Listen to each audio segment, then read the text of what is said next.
स्वामी शंकर हर हर महादेव। मित्रों, सप्रेम जय श्री राधे कृष्ण। नमः पार्वती पतये हर हर महादेव। मित्रों, आपका इस चैनल पर बहुत बहुत हार्दिक स्वागत है, अभिनंदन है। और आप सभी श्रोताओं का जो स्नेह मुझे प्राप्त हो रहा है उसके लिए मैं कृतज्ञ हूँ, आभार व्यक्त करता हूँ। सनातन धर्म के प्रचार प्रसार के लिए मैं कार्य कर रहा हूँ। आप अपना स्नेह अवश्य ही हमें प्रदान करते रहें। जो श्रोता दर्शक उत्साहवर्धन करते हैं उनके लिए बारंबार भगवती पराम्बा से उनके शुभ की वृद्धि के लिए, कल्याण की वृद्धि के लिए प्रार्थना करता हूँ। मित्रों, विगत दिनों में एक प्रश्न आया है। प्रश्नकर्ता कहते हैं कि क्या सौभाग्यवती सुहागन स्त्री को एकादशी का व्रत करना चाहिए या नहीं। सबसे पहले मैं यह स्पष्ट कर दूं कि किसी की धार्मिक भावना को अथवा किसी भी प्रकार की श्रद्धा को ठेस पहुंचाना या आघात पहुंचाना यह मेरा आशय नहीं है, क्योंकि मैं अपने चैनल पर केवल उन्हीं वस्तुओं को, उन्हीं विषयों को प्रस्तुत करता हूं जो शास्त्र विहित हैं।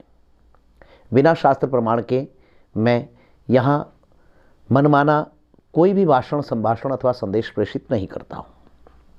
तो सर्वप्रथम इसके लिए क्षमा करें, क्योंकि श्रीमद् भगवत गीता में स्वयं श्रीमन नारायण कहते हैं, यह शास्त्र विधि मुत्सृज्य वर्तते काम कारतः न स सिद्धिम वापनोति न सुखम न पराम गतिम।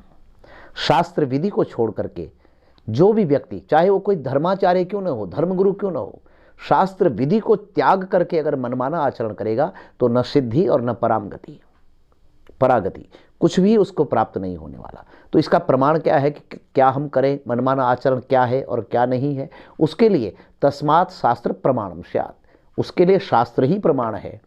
धर्म के लिए, धार्मिक आचरण के लिए धार्मिक संविधान ही कार्य करते हैं, लागू होते हैं। शंकर स्मृति में श्लोक आया है, अवतीर्णो जगन्नाथ शास्त्र रूपेण वे प्रभु। साक्षात भगवान ही शास्त्र के, ये भगवान का शब्दावतार है शास्त्र जो है। जिस प्रकार भगवान के अनेकानेक अवतार हुए हैं, उसी प्रकार समस्त जो धर्मशास्त्र हैं वे भगवान के शब्दावतार हैं। साक्षात भगवान ही शास्त्र के रूप में अवतीर्ण हुए हैं। तो आइए मुख्य विषय पर चर्चा करते हैं। तो शास्त्र प्रमाण के साथ ही मैं प्रस्तुत कर रहा हूं। विष्णु स्मृति का वचन है, पत्यो जीवति या योषित उपवास व्रतं चरेत आयुस्साहरते भर्तुहुर नरकम चैव गच्छति। पति के जीवित रहने पर, प्रस्तुत रहने पर जो स्त्री उपवास व्रत आदि करती है वह पति की आयु का हरण करती है तथा स्वयं नरकगामिनी हो जाती है। पाराशर स्मृति के चतुर्थ अध्याय में 17वें श्लोक का भी आप अवलोकन कर सकते हैं। अत्रि संहिता में भी इसका वर्णन आया है। अब प्रमाणिक तौर से यह ग्रंथ लगभग सभी शिव भक्तों के, सनातनियों के घर में सुलभ है।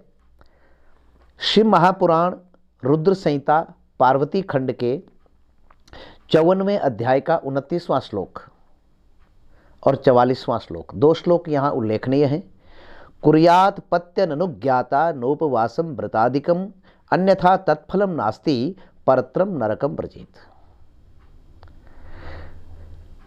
हे पार्वती, द्विज पत्नी का यह उपदेश है गिरिराज नंदिनी भगवती उमा महेश्वरी के प्रति।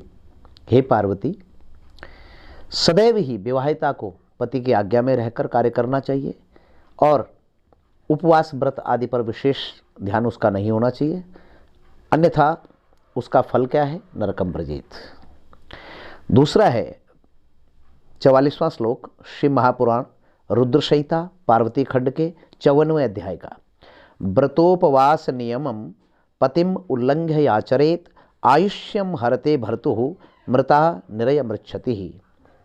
पति की आज्ञा के उल्लंघन पूर्वक, पति की आज्ञा का उल्लंघन करके अपनी इच्छा से जो सुहागन स्त्री, सौभाग्यवती स्त्री व्रत आदि का आचरण करती है, तीर्थादि का सेवन करती है, वह पति की आयु का हरण करती है तथा निरय नरक की प्राप्ति उसे हो जाती है। स्कंद पुराण आदि समस्त पुराणों में यह आया है, रामचरितमानस में भी आया है, श्रीमद् भागवत में भी आया है। सभी ग्रंथों का यहाँ प्रस्तुतिकरण में नहीं दे सकता। हाँ, एक व्रत परिचय करके गीता प्रेस से कोई पुस्तक है, व्रत परिचय, वहाँ लिखा गया है कि सुहाग के व्रत, संतान संबंधी व्रत, वो अनेकानेक व्रत हैं, वे कर सकती हैं, वे भी पति की आज्ञा से। और यदि अति श्रद्धा हो और पति पत्नी दोनों ही एकादशी का व्रत करते हों, यहाँ देखिए एकादशी के व्रत का मैं खंडन मंडन उस पर नहीं कर रहा हूँ, एकादशी व्रत के समान कोई व्रत नहीं है, लेकिन पति की आज्ञा से करें, पति पत्नी दोनों करें तो सर्वोत्तम, तब भी ठीक है। यदि पूरा परिवार एकादशी व्रत करता है तो इस व्रत के समान तीनों लोकों में कोई व्रत नहीं है। यहां तक संत महापुरुष कहते हैं कि आबाल वृद्ध सभी को एकादशी रखनी चाहिए, लेकिन यहां प्रश्न था कि क्या सौभाग्यवती स्त्री को व्रत करना चाहिए या नहीं। इसी में एक छोटी सी बात जोड़ता चलूं। सौभाग्यवती स्त्री पतिव्रता की इतनी महिमा शास्त्र ने बताई है। कहते हैं जिस प्रकार गंगा स्नान, गंगा दर्शन का फल जीव को प्राप्त होता है, उसी प्रकार एक पतिव्रता स्त्री अगर किसी सौभाग्य से कहीं उसके चरणों के दर्शन हो जाए तो गंगा दर्शन का फल प्राप्त होता है। चैनल को सब्सक्राइब अवश्य करें, लाइक कमेंट्स शेयर अवश्य करें और अपने सुझाव देते रहें। धन्यवाद।